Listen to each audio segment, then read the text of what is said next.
Director, Prime Campus 2 from Faisalabad. Today my topic is my country, my respect.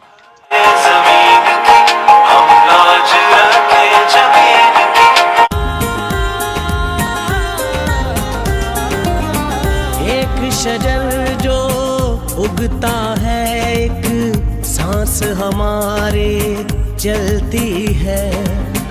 एक शजर के गिरने से एक जान हमारी